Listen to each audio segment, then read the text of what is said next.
வாங்க இன்றைக்கி என்ன சமையல் பண்ண போகிறோன்னா உளுந்த மாவு போட்டு ஆம்லேட் எப்படி போடலான்னு பார்க்கலாம். வாங்க செய்யலாம். உளுந்த மாவும் முட்டையும் போட்டு ஆம்லேட் எப்படி போடலான்னு பார்க்கலாம். உளுந்த மாவு இது ஒரு கப்பு எடுத்து வச்சுருக்கேன். இந்த பவுலில் ஒரு பவுல் எடுத்து வச்சுருக்கேன். இதை இந்த பாத்திரத்தில் போடுறோம். அடுத்து பெரிய வெங்காயம் பொடியாக வெட்டி வச்சுருக்கேன். அது ஒரு வெங்காயம் இது போட போகிறோம்.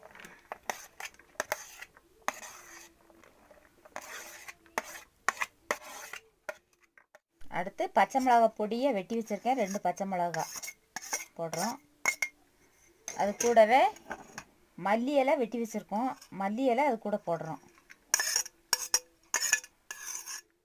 இது கூட 4 முட்டை உடச்சி ஊற்றுறோம்.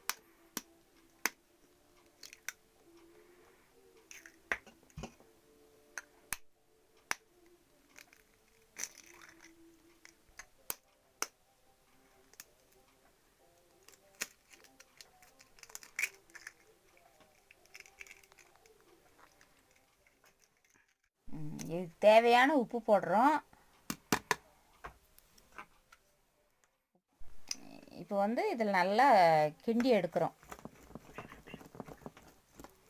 நல்லா முட்டையும் இந்த உளுந்த மாவும் நல்லா கிண்டி எடுத்துட்டு ஆம்லேட் போட போகிறோம்.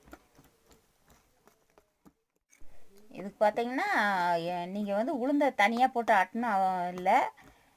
இதுக்கு இட்லிக்கு மாவு ஆட்டும் போதே இந்த உளுந்த மாவு கொஞ்சம் எடுத்து வச்சுட்டு பண்ணிங்கன்னா சின்ன பிள்ளைகளுக்கும் நல்லா கொடுத்தா நல்லா சாப்பிடுங்க. உளுந்த மாவு இதில் சத்து உள்ளது. அதனால் இந்த உளுந்த மாவு எடுத்து ஆம்லேட் போட்டு பிள்ளைகளுக்கு கொடுங்க. நல்லா மிக்ஸ் பண்ணியாச்சு. இப்போ ஆம்லேட் போட்டு எடுக்கலாம். இப்போ கல் காஞ்சிருச்சு. இப்போது ஒவ்வொரு ஸ்பூன் எண்ணெய் ஊற்றினா போதும்.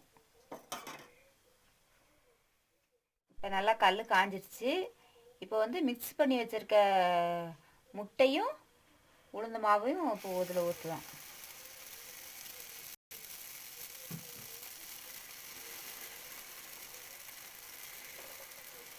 இது ரொம்ப பெருசாக ஊற்ற வேண்டாம். இந்த அளவுக்கு ஊற்றி நல்லா கொஞ்சம் சிம்மிலே வச்சு வெந்தால் தான் நல்லாயிருக்கும். சிம்மில் வச்சு வேக வச்சு எடுக்கணும். இப்போ தட்டி போடலாம்.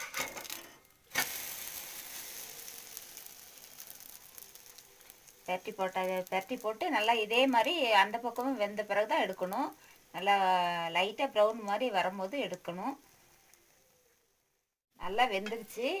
இப்போ இது பாருங்கள், நல்லா ஒன்று போல் வெந்துருச்சு. இப்போ வேற மாற்றலாம்.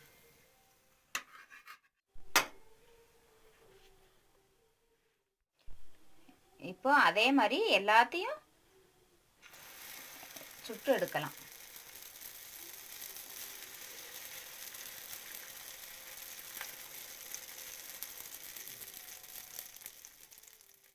நம்ம உளுந்து மாவு முட்டை ஆம்லேட்டு ரெடி ஆயிடுச்சு. இப்போ பாருங்கள், இது நல்லா நல்லா நைஸாகவும் பஞ்சு பஞ்சுன்னு இருக்குது. பாருங்கள், நல்லா இருக்குது. இதை நம்ம வீட்டில் உள்ள பொருளை வச்சு தான் செய்கிறோம். இது கடையில் போய் வாங்கணும்னு இல்லை. வீட்டில் உள்ள பொருள் தான். நம்ம இட்லி மாவு இட்லிக்கு ஆட்டும் போது அந்த உளுந்த மாவை கொஞ்சம் எடுத்து வச்சுட்டு இப்படி ஆம்லேட் போட்டு கொடுப்போம். அப்போ சின்ன பிள்ளைய நல்லா உளுந்து கொடுக்கும் போது நல்லா சத்துக்கும் நல்லா இருக்கும். முட்டையும் சேர்றதுனால பிள்ளைகளுக்கு நல்லா இருக்கும். நீங்கள் உங்கள் வீட்லேயே செஞ்சு பாருங்கள். எப்படி இருக்குன்னு கமெண்ட் பண்ணுங்கள். வீடியோ உங்களுக்கு பிடிச்சிருந்துச்சுன்னா லைக் பண்ணுங்கள், கமெண்ட் பண்ணுங்கள், ஷேர் பண்ணுங்கள், மறக்காமல் சப்ஸ்கிரைப் பண்ணுங்கள். இதே மாதிரி வேற ஒரு சமையலோட அடுத்த வீடியோவில் சந்திப்போம். நன்றி, வணக்கம்.